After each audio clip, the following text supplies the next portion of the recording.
আধিপত্যের লড়াইয়ে নড়াইলের বড়কুলা গ্রামে বাবা ছেলে সহ 4 জন নিহত। 2 সাবেক ইউপি চেয়ারম্যান সমর্থকদের নৃশংসতা। এলাকায় উত্তেজনা আছে। আমরা এখানে আমাদের পুলিশ এবং ইন্টেলিজেন্সের লোক থাকবে যাতে করে ফার্দার কোনো আর মারামারির ঘটনার সৃষ্টি হতে না পারে। দেশে 6টি সিটিতে প্রশাসক নিয়োগ পেলেন বিএনপি নেতারা। চাঁদাবাজ মাদক সন্ত্রাস নির্মূলের মাধ্যমে মডেল টাউন গড়ে তোলার প্রত্যয়। আজকে যে গাজীপুর সিটি কর্পোরেশনের গুরু দায়িত্ব আমার উপরে অর্পণ করেছেন, আমার শ্রদ্ধেয় নেতাকে কৃতজ্ঞতা জানাই। আমাদেরকে ইনস্ট্রাকশন দিয়েছে আমাদের কি করতে হবে, আমরা সেই কথা অক্ষরে অক্ষরে পালন করব। শুটকিপল্লী খ্যাত দুবলার চরে এখনও নিশ্চিত হয়নি ন্যূনতম নাগরিক সুযোগ সুবিধা। নভেম্বর থেকে মার্চ পর্যন্ত জেলেদের অসহায় জীবনযাপন। এই কুয়ার পানি খায় 20,000-এর ঊর্ধ্বে মানুষ। কয়জন আছে কি না আছে কোনো পরীক্ষা নিরীক্ষা করার নেই। লাখ লাখ টাকা রাজস্ব দেই চরে, কিন্তু সরকারিভাবে আমাকে কোনো অনুদান আমরা এনে পাই না।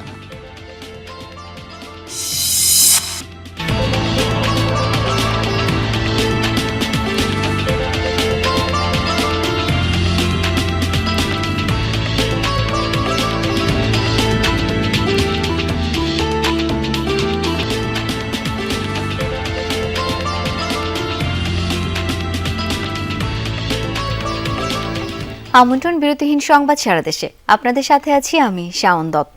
এতক্ষণ শিরোনামগুলো দেখছিলেন। ভয়াবহ এক নৃশংসতার সাক্ষী হলো নড়াইল সদরের বড়কুলা গ্রামের মানুষ। আধিপত্য বিস্তার নিয়ে সাবেক 2 ইউপি চেয়ারম্যানের অনুসারীদের পাল্টাপাল্টি হামলায় প্রাণ গেছে বাবা ছেলে সহ 4 জনের। যদিও প্রথমে খবর ছড়ায় মারা গেছেন 5 জন, পরে নিশ্চিত হওয়া যায় সবশেষ যার মৃত্যুর খবর জানানো হয় তিনি খুলনা মেডিকেলে চিকিৎসাধীন রয়েছেন। বর্তমানে এলাকার পরিস্থিতি থমথমে, মোতায়েন রয়েছে অতিরিক্ত পুলিশ। আধিপত্য বিস্তারের লড়াইয়ে রক্তাক্ত নড়াইল সদরের বড়কুলা গ্রাম। দিনের আলো ফোটার আগেই তৈরি হয় বিভীষিকাময় পরিস্থিতি। পুলিশ ও স্থানীয়রা জানায় এলাকায় আধিপত্য নিয়ে সিংগাসলপুর ইউনিয়নের সাবেক 2 চেয়ারম্যান খায়রুজ্জামান মোল্লা ও উজ্জ্বল শেখের মধ্যে দীর্ঘদিন ধরে বিরোধ চলছে। এরই জেরে ভোরের দিকে খায়রুজ্জামানের লোকজন হামলা চালায় উজ্জ্বল শেখের লোকজনের ওপর। এতে ঘটনাস্থলেই নিহত হন বড়কুলা গ্রামের খলিল শেখ, তার ছেলে তাহাজ্জুদ শেখ ও প্রতিবেশী ফেরদৌস শেখ। ইলেকশনের আগে বাড়ি আইছে যে কতদিন পরের বাড়িতে বেড়াবো, পরের বাড়ি কাজ হয়, ডান্ডু হয়, শান্তি হয়, বাড়িতে মৃত্যু সাথে আসা বড় যাবো। আইসেই তো মনে করেন বাড়ি বাড়ি অ্যাটাক করিছে। মনে করেন বাড়ি আছে 3টে, লোক আছে 6.5টা। এবার 6.5টা লোক 200-300 লোক আইছে বা 200 লোক আইছে, তাহলে এবার মনে করেন 3টে লোকে কয়জন এক এক বাড়ি কয়জন ঢুকে যায়। এবার ঘরের থেকে টাইনি ভরলি কি ডাকারে কি আর বেকন এক একজনে ধরে ধরে গেছে। ঘরের মধ্যে কেন মারার দরকার নেই, ঘরের থেকে ধরে আইনে রাস্তাঘাটে কুপাই কুপাই মারতেছে। পরে উজ্জ্বল শেখের লোকজন পাল্টা হামলা চালায় খায়রুজ্জামান মোল্লার অনুসারীদের ওপর। এতে আহত হন বেশ কয়েকজন। হাসপাতালে নেওয়া হলে ওসিকুর ফকির নামে একজনকে মৃত ঘোষণা করেন চিকিৎসক। খবর পেয়ে ঘটনাস্থলে যায় পুলিশ ও সেনাবাহিনী। এদের ভিতরে সংঘাতের বিষয়টা অনেক পুরনো। তাদের আধিপত্য বিস্তার নিয়ে তাদের ভিতরে বিরোধটা অনেক পুরনো। যারা এই ন্যাক্কারজনক ঘটনার সাথে জড়িত তাদের প্রত্যেককে আমরা গ্রেফতার করব এবং আইনের আওতায় আনব। সাবেক ইউপি চেয়ারম্যান উজ্জ্বল শেখ বর্তমানে কারাগারে রয়েছে। আর সংঘাতের পর এলাকা ছেড়েছেন আরেক সাবেক ইউপি চেয়ারম্যান খায়রুজ্জামান মোল্লা। জাহিদ হাসান, যমুনা নিউজ। দর্শক, এ পর্যায়ে একটু যেতে চাই নড়াইলে। সেখানে আছেন সহকর্মী শেখ আল এহসান। এহসান, এই মুহূর্তে এলাকার সার্বিক পরিস্থিতি সম্পর্কে জানতে চাই। জড়িতদের ধরার বিষয়ে আইন শৃঙ্খলা বাহিনী কি বলছে? শাওন, এলাকায় থমথমে পরিস্থিতি বিরাজ করছে। প্রচুর পুলিশ সেনাবাহিনী এখানে মোতায়েন আছে এবং পুলিশ 5 জনকে এর সাথে জড়িত থাকার সন্দেহে 5 জনকে এখনো পর্যন্ত আটক করেছে, তবে এখনো মামলা হয়নি। আমরা কিন্তু এই যে বাড়ি, 3টা বাড়ি একেবারে নতুন বাড়ি, এই বাড়িগুলো বয়স 7-8 বছর। এই বাড়ির মালিক যারা পুরুষ আছে তাদেরকেই কিন্তু কুপিয়ে হত্যা করা হয়েছে এই সড়কের ধারেই। আশেপাশে চারিদিকে বিলের পাশেই এই 3টা বাড়ি।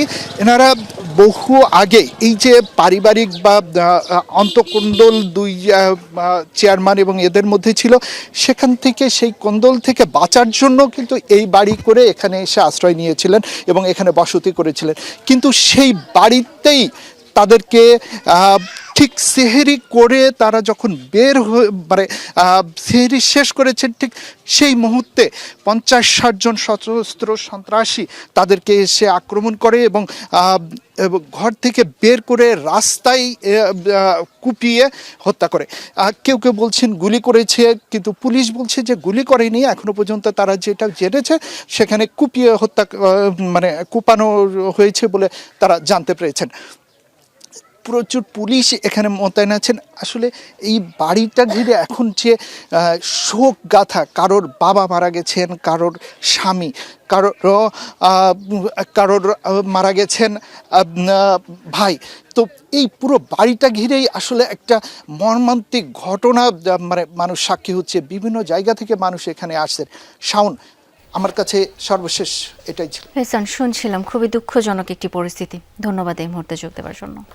দেশের 6টি সিটি কর্পোরেশনের প্রশাসক নিয়োগ দিয়েছে সরকার। রোববার স্থানীয় সরকার বিভাগ থেকে জারি করা এক প্রজ্ঞাপনে এই তথ্য জানানো হয়। প্রজ্ঞাপনে বলা হয়, স্থানীয় সরকার অধ্যাদেশ 2024-এর সংশ্লিষ্ট ধারার ক্ষমতা বলে কর্পোরেশন গঠন না হওয়া পর্যন্ত অথবা পরবর্তী আদেশ না দেওয়া পর্যন্ত নিয়োগপ্রাপ্ত ব্যক্তিরা সংশ্লিষ্ট সিটি কর্পোরেশনের প্রশাসক হিসেবে দায়িত্ব পালন করবেন। নিয়োগপ্রাপ্ত প্রশাসকরা হলেন ঢাকা দক্ষিণে মোহাম্মদ আব্দুস সালাম, ঢাকা উত্তরে মোহাম্মদ শফিকুল ইসলাম খান, খুলনায় নজরুল ইসলাম মঞ্জু, সিলেটে আব্দুল কায়েম চৌধুরী, নারায়ণগঞ্জে মোহাম্মদ সাখাওয়াত হোসেন খান এবং গাজীপুরে মোহাম্মদ শওকত হোসেন সরকার। প্রজ্ঞাপনে বলা হয়, নিয়োগপ্রাপ্ত প্রশাসকরা মেয়রের ক্ষমতা প্রয়োগ ও দায়িত্ব পালন করবেন এবং বিধি মোতাবেক ভাতা পাবেন।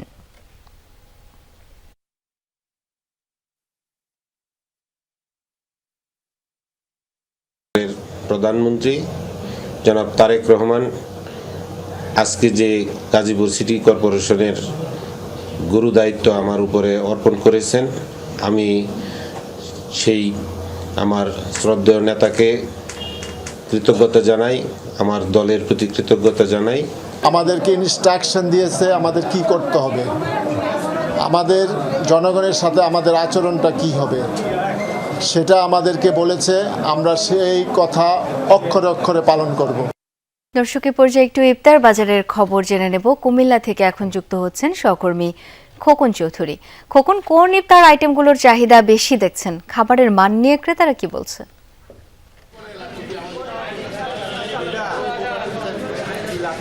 শাওন, আজ চতুর্থ রমজান। আসলে আপনি জানেন যে রমজান মানে আসলে মুখরোচক যে ইফতার, সেই ইফতার আইটেমের প্রতি কিন্তু আসলে আমাদের যে বাঙালি জাতি তাদের কিন্তু আসলে এদিকে আকর্ষণ। এখানে কিন্তু আসলে বুট পেঁয়াজির পাশাপাশি এবার যে অন্যান্য যেই চাহিদাগুলো রয়েছে সেটির মধ্যে কিন্তু রয়েছে, এখানে রয়েছে বিফ হ্যান্ডি এবং বিফ নেহারি সহ রয়েছে মটন মোরগ, বিভিন্ন আইটেমের কিন্তু আসলে এখানে রয়েছে।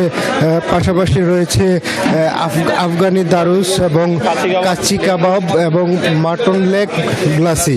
অর্থাৎ যে মুখরোচক যেই মাংসের যেই আইটেমগুলো রয়েছে সেগুলো তো রয়েছে, তার মধ্যে রয়েছে কিন্তু বুট পেঁয়াজি এবং জিলাপি সহ আরও অন্যান্য আইটেমও কিন্তু এখানে রয়েছে দেশীয় পিঠা, বিভিন্ন ধরনের পিঠা রয়েছে এবং পাটিসাপটা রয়েছে, ভেজিটেবল রোল রয়েছে। অর্থাৎ এই সারাদিন ক্লান্তি শেষে রমজানের যে একটি আইটেম, অর্থাৎ মানুষের মুখের যে স্বাদ সেটি অনুযায়ী কিন্তু বিভিন্ন স্বাদের সামগ্রী তৈরি করা হয়েছে। এটি কিন্তু আসলে কুমিল্লা জেলার প্রায় প্রতিটি এলাকাতেই কিন্তু এই যে ইফতারের বাজার কিন্তু একভাবে জমে উঠেছে এবং প্রত্যেকটা ইফতারের বাজারে কিন্তু আমরা মানুষের ভিড় দেখছি। ফলে এখানকার যারা ক্রেতা রয়েছেন তারা কিন্তু এই ইফতার বাজারে আসলে খুশি, তারা তাদের পছন্দের খাবারটুকু পাচ্ছেন। শাওন, খোকন, ধন্যবাদ আপনাকে। রাজবাড়ীতে জমি নিয়ে বিরোধের জেরে কুপিয়ে ও পিটিয়ে ২০ জনকে আহত করার অভিযোগ উঠেছে প্রতিপক্ষের বিরুদ্ধে। সকালে বেথুলিয়ার মিয়াপাড়া এলাকার কুদ্দুস, খালেক ও বারেক শেখের বাড়িসহ বেশ কয়েকটি বাড়িতে হামলার ঘটনা ঘটে। আহতদের স্বজনরা জানায়, জমি নিয়ে তাদের সাথে দীর্ঘদিন ধরে রামকান্তপুর ইউনিয়নের ৩ নং ওয়ার্ড আওয়ামী লীগের সভাপতি সূর্য মিয়ার বিরোধ চলছে। এ নিয়ে মামলাও চলমান। এরই জেরে সূর্য মিয়া ভাড়া করা লোকজন দিয়ে ওই পরিবারগুলোর উপর হামলা চালায় বলে অভিযোগ করেন তারা। খবর পেয়ে পুলিশ গিয়ে পরিস্থিতি নিয়ন্ত্রণে আনে। লিখিত অভিযোগ পেলে ব্যবস্থা নেওয়ার কথা জানিয়েছে পুলিশ। লোকালয় থেকে প্রায় ১২০ কিলোমিটার দূরে সুন্দরবন আর বঙ্গোপসাগরের মোহনায় ৫ মাসের জন্য গড়ে ওঠে শুটকি পল্লী। নভেম্বর থেকে মার্চ পর্যন্ত ৫ মাসে এই পল্লী থেকে ৫০০ কোটি টাকার বেশি শুটকি আহরণ করেন জেলেরা। এই সময়টাতে এলাকাটিতে বাস করেন প্রায় ২০ থেকে ২৫ হাজার মানুষ, যাদের জন্য নেই ন্যূনতম কোনো সুযোগ সুবিধা। অনিশ্চিত জীবন নিয়ে সেখানে বসবাস করেন জেলেরা। দুবলাচরের জেলেদের দুর্দশার গল্প তুলে এনেছেন সহকর্মী শেখ আল এহসান। ক্যামেরায় ছিলেন আমির সোহেল। তখনও পূব আকাশে দেখা মেলেনি সূর্যের, চারিদিকে মৃদু আলো, হিমেল হাওয়া ও সমুদ্রের গর্জন মিলেমিশে একাকার। এর মাঝেই একে একে তীরে ভিড়তে শুরু করেছে মাছ বোঝাই ট্রলার। মাছ নামিয়ে চাতালে নিয়ে যেতে ব্যস্ত জেলেপাড়ার মানুষগুলো। দুবলাচরের জেলেপল্লীতে এভাবেই দিনের শুরু। এই কর্মযজ্ঞ চলবে আগামী মার্চ পর্যন্ত। শুটকি তৈরির কাজ করতে পরিবার ছেড়ে চরে বসতি গড়েছেন বিভিন্ন জেলার প্রায় ২৫,০০০ জেলে। অথচ লোকালয় থেকে প্রায় ১২০ কিলোমিটার দূরে সুন্দরবন ও বঙ্গোপসাগরের মোহনায় গড়ে ওঠা এই পল্লীতে নেই কোনো সুপেয় পানির ব্যবস্থা। চিকিৎসার সুযোগ থেকেও বঞ্চিত তারা। এমনকি দুর্যোগ ঝুঁকিপূর্ণ এই এলাকায় নেই কোনো আশ্রয় কেন্দ্র। অনিশ্চিত জীবনে লড়াই করে টিকে আছে মানুষগুলো। এই কুয়ার পানি খায় ২০,০০০-এর ঊর্ধ্বে মানুষ। আর কিছু লোক তারা এই পানি খায় না, তারা ওই যে আপনার ফ্রেশ জারের পানি, রিফাইন পানি খায়। এই পানিতে ফিটকিরি মিশাই আমরা ধরেন খাই। তারপরে এতে পয়জন আছে কি না আছে কোনো পরীক্ষা নিরীক্ষা করা নেই, তারপরে আমরা খাচ্ছি। আমাদের তো খাইতেই হবে, চলবো কিভাবে? খুলনাতে তো পানি এনে খাওয়া সম্ভব না। চরের কেউ গুরুতর অসুস্থ হলে নিয়ে যেতে হয় ১২০ কিলোমিটার দূরের মোংলা উপজেলায়। ট্রলারে যেতেই সময় লাগে ৮ ঘন্টা। কখনো কখনো পথেই মারা যান রোগী। ৬ মাস হলো প্রত্যেক বছর কর্মসংস্থান হাজার হাজার লোকের। তো এই তিনটা জিনিসগুলো, টয়লেট, খাওয়ার পানি আর হসপিটাল। মানুষ তো মারাই যাবে। মনে করেন এখন যদি একজনের কাটিকে হয়, সাপে কামড়ায়, চিকিৎসা যদি না হয় সে তো পৌঁছাইতে পারবে না, মারা এমনিতে যাবে। লাখ লাখ টাকা রাজস্ব দেই চরে, কিন্তু সরকারিভাবে আমাকে কোনো অনুদান আমরা এনে পাই না। আমাকে থাকার জন্য কষ্ট, একটা জড় বাসা উঠলে যে আমরা স্থান নেব, সেই স্থানটাও আমাকে নেই। আলোরকোল, শালারচর, নারকেলবাড়িয়া, মাঝের কেল্লা, এই ৪টি চর নিয়েই গঠিত দুবলার চর। দেশের শুটকি বাজারের ৮০% আসে এই চর থেকে। সরকারি রাজস্ব আসে কয়েক কোটি টাকার। তবুও অবহেলিতই রয়ে গেছে চর ও চরের অস্থায়ী বাসিন্দারা। টোটাল সুপেয় পানির মারাত্মক অভাব, চিকিৎসার মারাত্মক অভাব, তারপরে মানুষের বন্যা কিংবা এইরকম কোনো সাইক্লোন আসলে যে মানুষ বাঁচতে পারে এ ধরনের কোনো ব্যবস্থা নাই। সুন্দরবনের কোলে গড়ে ওঠা চরটি বন বিভাগের নিয়ন্ত্রণে। জেলেদের জন্য সুযোগ সুবিধা বাড়ানোর আশ্বাস দিলেন বন বিভাগের এই কর্মকর্তা। ইতিমধ্যেই কিন্তু এই সুন্দরবন সুরক্ষা প্রকল্পে বেশ কিছু পদক্ষেপ নেওয়া হয়েছে। আমাদের যে অফিস বিল্ডিং বা এগুলো হয়েছে সেগুলো সাইক্লোন শেল্টার হিসেবে কাজ করবে। এছাড়াও আমাদের কিন্তু ডিস্যালাইনেশন প্ল্যান্ট আমরা স্থাপন করেছি। অনিশ্চিত জীবন নিয়ে বসবাস করতে হয় এখানকার জেলেদের। তারা চান শুটকি আহরণের এই ৬ মাস যেন তাদের জন্য ব্যবস্থা করা হয় সুপেয় পানি, ভ্রাম্যমাণ হাসপাতাল ও সাইক্লোন শেল্টার। শেখ আল এহসান, যমুনা নিউজ, দুবলাচর, সুন্দরবন।